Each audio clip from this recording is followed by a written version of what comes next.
कि देश में लोकसभा चुनाव होने का समय अब बहुत नजदीक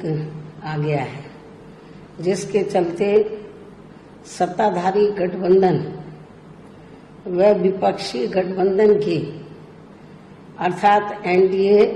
व परिवर्तित किए गए यूपीए की बैठकों का भी काफी दौर चल रहा है। हालांकि इस मामले में हमारी पार्टी भी कोई पीछे नहीं है, बल्कि इन चुनावों की तैयारी को लेकर पिछले कुछ समय से पूरे देश में पार्टी की छोटी छोटी बैठकें व बंद जगह पर कैडर कैंप आदि लेने का भी कार्य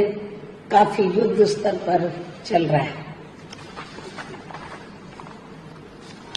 और इतना ही नहीं, बल्कि अब एक तरफ सत्ता पक्ष का एनडीए अपनी फिर से पूर्ण बहुमत की सरकार बनाने के लिए अपनी दलीलें दे रहा है, तो वहीं दूसरी तरफ विपक्षी गठबंधन यहाँ सत्ताधारी एनडीए गठबंधन को इस बार चुनाव में मात देने के लिए उनकी नीतियों व कार्यशैली आदि का काफी विरोध कर रहा है, जिसमें बीएसपी भी कोई पीछे नहीं है। जबकि सत्ताधारी पार्टी व विपक्षी पार्टियों के बने गठबंधन के बारे में सच्चाई तो ये है कि यहाँ वर्तमान में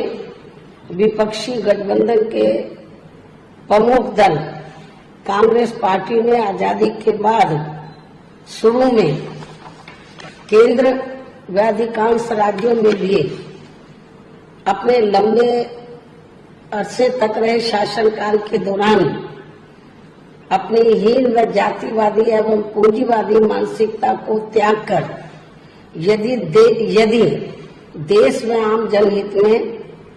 तथा कमजोर वर्गों के हितों में भी पूरी ईमानदारी से कार्य किया होता और विशेषकर कमजोर वर्गों के हित व कल्याण के मामले में परम पूज्य बाबा साहब डॉक्टर भीमराव अम्बेडकर की सलाह को भी मान लिया होता, तो फिर ना तो बाबा साहब को अपने कानूनी मंत्री पद से उस समय इस्तीफा देना पड़ता तथा ना ही आगे चलकर कांग्रेस पार्टी को केंद्र व अधिकांश राज्यों की भी सत्ता से बाहर होना पड़ता तथा ना ही फिर कमजोर वर्गों के लोगों को मजबूरी में बीएसपी के नाम पर अपनी अलग से राजनीतिक पार्टी बनाने की जरूरत पड़ती। और अब ये कांग्रेस पार्टी अपनी जैसी जातिवादी व पूंजीवादी सोच रखने वाली पार्टियों के साथ गठबंधन करके फिर से केंद्र की सत्ता में आने के सपने देख रही है, तो वही सत्ताधारी बीजेपी पार्टी भी उन्हें केंद्र की सत्ता में आने के लिए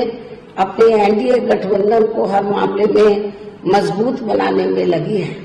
साथ ही फिर से सत्ता में आने का दावा भी ठोक रही है। ये कह रही है कि इस बार बीजेपी और उनका गठबंधन 300 से ज्यादा सीटें लाएगा, इसका भी दावा ठोक रही है, जिनकी कथनी व करनी में कांग्रेस पार्टी की तरह ही कोई खास अंतर नजर नहीं आता है। कहने का तात्पर्य ये है कि अब ये दोनों बड़े गठबंधन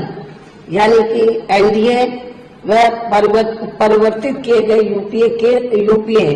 केंद्र की सत्ता में आने के लिए अपने अपने दावे ठोक रहे हैं, जबकि जनता को किए गए इनके वायदे व आश्वासन आदि सत्ता में बने रहने के दौरान अधिकांश खोखले ही साबित हुए हैं।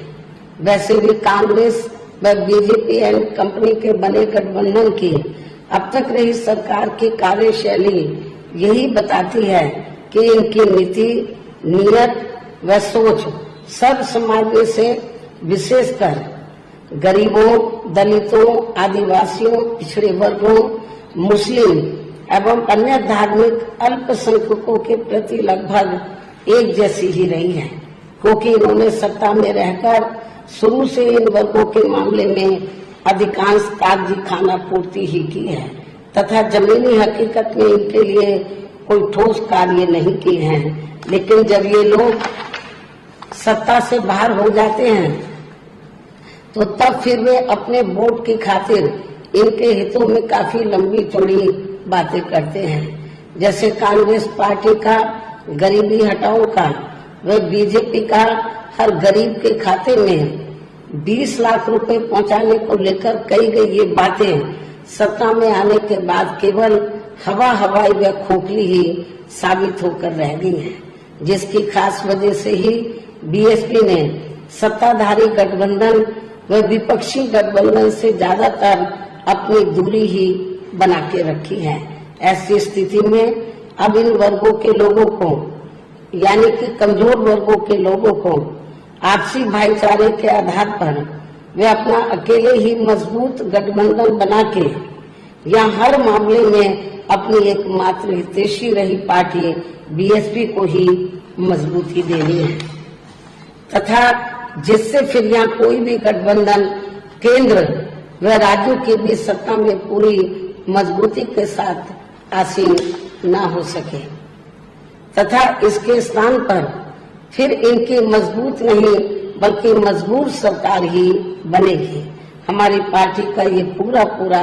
प्रयास होना चाहिए ताकि बीएसपी